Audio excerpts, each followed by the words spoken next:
सहज निष्ठा है उसको उस पद्धति से लेना चाहिए। एक तीसरा अंतिम विषय मुझे आपके सम्मुख रखना है, वो है डेवलपमेंट लिटरेसी का। हमारे देश में फाइनेंशियल लिटरेसी की काफी बात होती है और आप लोग उस दिशा में कुछ काम करते हैं, करना भी चाहिए। मगर आज जो वातावरण है देश में, उसमें विकास की प्रक्रिया को लोगों को समझाना भी बहुत जरूरी है। क्योंकि विकास यानी केवल ऊंची ऊंची स्काईस्क्रैपर बिल्डिंगें खड़ी होना, मेट्रो चलना, अच्छे रास्ते बनना, यह केवल नहीं है। यह तो है ही, विकास के लिए जरूरी है।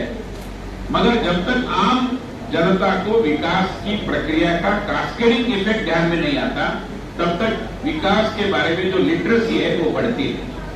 मैं आपको एक उदाहरण देना चाहूंगा। मैं एक बार गुजरात में गया था जब प्रधानमंत्री जी वहां मुख्यमंत्री थे, और उन्हीं के सुझाव पर मैं वहां गया था।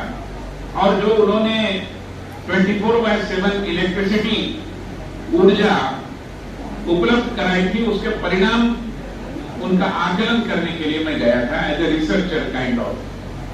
तो मैं एक वडोदरा के निकट एक गांव में गया जहां पर बाकी सारे लोगों के साथ साथ मैं वहां के प्राइमरी हेल्थ सेंटर के डॉक्टर को भी मिला। तो डॉक्टर ने कहा कि 24/7 इलेक्ट्रिसिटी आने के कारण हमारे गांव में जो पोलियो का परसेंटेज है, पोलियो का जो प्रभाव था, पोलियो का जो फैलाव था, वो कम हो गया।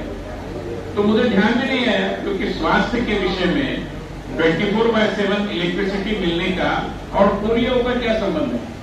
तो उन्होंने कहा संबंध है, क्योंकि प्राइमरी हेल्थ सेंटर में जो पोलियो की खुराक हम रखते हैं, वो जब 24 घंटे फ्रिज चलता है तो उसकी जो ताकत है, उसकी क्षमता है, वो बरकरार रहती है। अगर 8 घंटे बिजली नहीं है 24 में से, तो वो प्रतिशत कम होता है, और उसके कारण अगर हम वो खुराक पिलाएं भी बच्चों को, उसका परिणाम नहीं होता। क्योंकि अभी 24 घंटे बिजली उपलब्ध है, तो वो खुराक अपना परिणाम कर रहा है, जिसके चलते पोलियो का प्रतिशत कम हो रहा है। तो ये होता है कास्केडिंग इफेक्ट।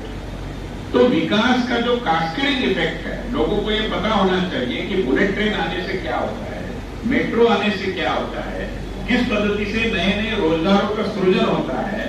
ये सब हमारे महाराष्ट्र में नासिक में एक म्युनिसिपल कॉर्पोरेशन के चुनाव में एक कॉर्पोरेटर खड़ा था, और उसने कहा कि मैं मेरे सारे मतदाताओं को प्रेशर कुकर वितरण करने वाला हूं, और किया भी। मगर उन्होंने हर घर में जाकर बहनों को प्रेशर कुकर दिया और बताया कि इसका ढक्कन मैं चुन कर आने के बाद मिलेगा।